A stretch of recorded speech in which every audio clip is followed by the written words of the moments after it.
नमस्कार, स्वागत है आप सबका आपके अपने चैनल पर। बात करूंगा अपकमिंग वैकेंसीज़ के बारे में। सबसे पहले एक इम्पॉर्टेंट इन्फॉर्मेशन ये है कि कल अर्थात 21 तारीख को एक नोटिफिकेशन जारी हुआ आयोग की तरफ से, और आयोग की नोटिफिकेशन है कि सम्मिलित कनिष्ठ सहायक मुख्य परीक्षा के लिए, यानी कि पेट के आधार पर जो 2021 का जो पेट हुआ था उसके आधार पर ही एक नई भर्ती आई हुई है, और वो भर्ती है सम्मिलित कनिष्ठ सहायक मुख्य परीक्षा की, जिसके बारे में डेटा दिया गया है कि ऑनलाइन आवेदन शुल्क जमा होने की प्रारंभिक तिथि है 21/11/2022, यानी कि नवंबर 21 नवंबर से ये फॉर्म शुरू हो जाएंगे, और ऑनलाइन आवेदन जमा करने की तिथि है 14 दिसंबर तक। शुल्क समायोजन एवं आवेदन में संशोधन संबंधित डेटा जो है 21 दिसंबर 2022 तक कर पाएंगे। क्या क्या डेटा है आपके लिए इंपॉर्टेंट, पहले एक एक बात को समझ लेते हैं। तो कुल पद जो जारी हुए हैं 1262 पद, अलग अलग विभागों में कनिष्ठ सहायक के 1262 पद जारी हुए हैं। इनके बारे में अगर हम बात करें तो इनके बारे में सबसे इंपॉर्टेंट बात यह है कि तो तमाम डेटा दे रखा है कि कहाँ से आपको भरना है, कैसे नहीं भरना है, क्या क्या बातें हैं। हाँ, इंपॉर्टेंट ये है आपके बारे में कि व्यक्तिगत विवरण के साथ जानकारी, आप जैसे आपने पेट का फॉर्म भरा हुआ था तो उसमें मैक्सिमम डेटा आपका वैसे ही भरा हुआ होगा, तो ज़्यादा जानकारी आपको भरने की आवश्यकता नहीं है। बहुत कम जानकारियाँ ही आपको भरनी पड़ेंगी। तो इसमें कैसे कैसे आवेदन करना है उनके बारे में हम समझ लेते हैं। एक यहाँ इंपॉर्टेंट जानकारी उनके लिए है जिनके पास EWS का सर्टिफिकेट बना हुआ है।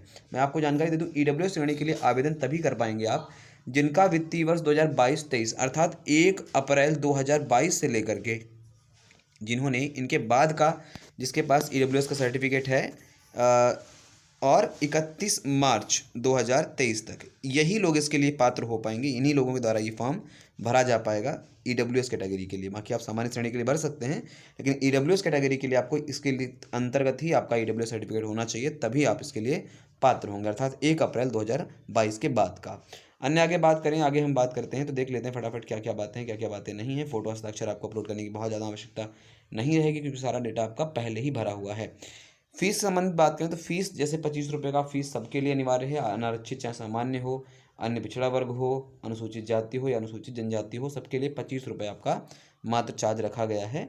इसके अतिरिक्त एक अभ्यर्थी से ये एक माना जाता है कि फॉर्म का प्रिंट आउट लेना बहुत ज़रूरी है, क्योंकि जब आपका फाइनल होता है तो उस दौरान आपके फॉर्म की एक प्रति प्रस्तुत करनी अनिवार्य होती है, तो ये जानकारी जरूरी वाली बात है।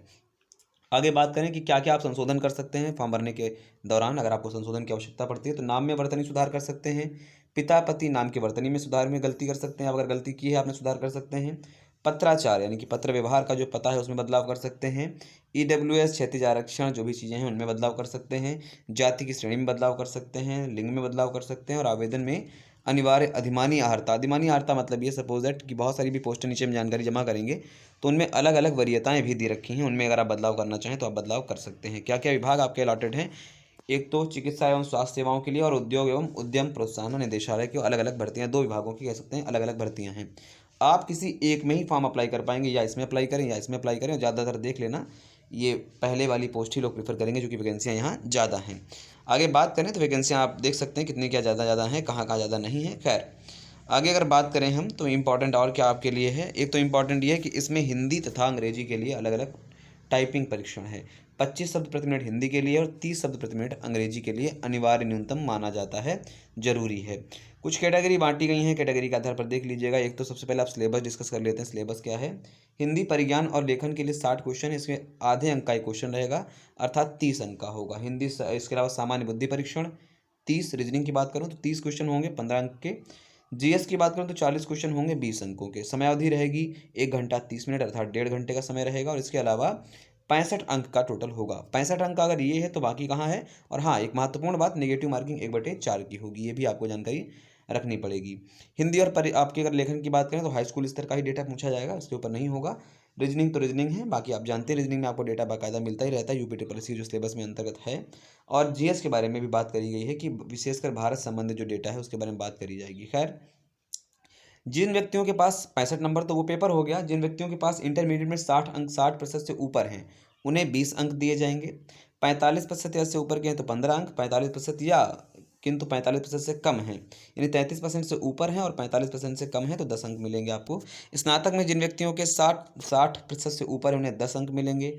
45% किंतु 60% से कम तो 8 अंक, 33% से ऊपर और किंतु 45% से कम तो 5 अंक मिलेंगे।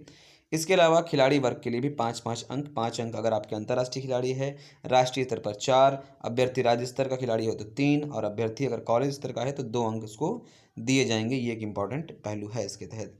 तो ये सारा डेटा हो गया आपके 65 अंक आपके लिखित परीक्षा के लिए, और बाकी शेष हर्ताओं के लिए कुल 35। तो टोटल पूर्णांक जो हो जाएगा आपका 100 अंकों का पूर्णांक आपका हो जाएगा, और इन्हीं के आधार पर ही आगे व्यवस्थाएं करी जाएंगी। मैं उम्मीद करता हूँ आपको एक मोटा मोटा चीज़ें समझ में आ गई होंगी। इसी के आधार पर आपको फॉर्म भरना है। और एक सबसे महत्वपूर्ण बात मैं दोबारा बता दूं आपको कि आपको जो डेटा रहेगा वो 2021 के पीटी परीक्षा के आधार पर ही होगा। नए पेट के आधार पर व्यवस्थाएं, इसमें आप फॉर्म नहीं भर पाएंगे। उम्मीद करता हूँ आपको डेटा समझ में आया होगा। वीडियो देखने के लिए आप सबका धन्यवाद। बने रहें हमारे साथ। नमस्कार।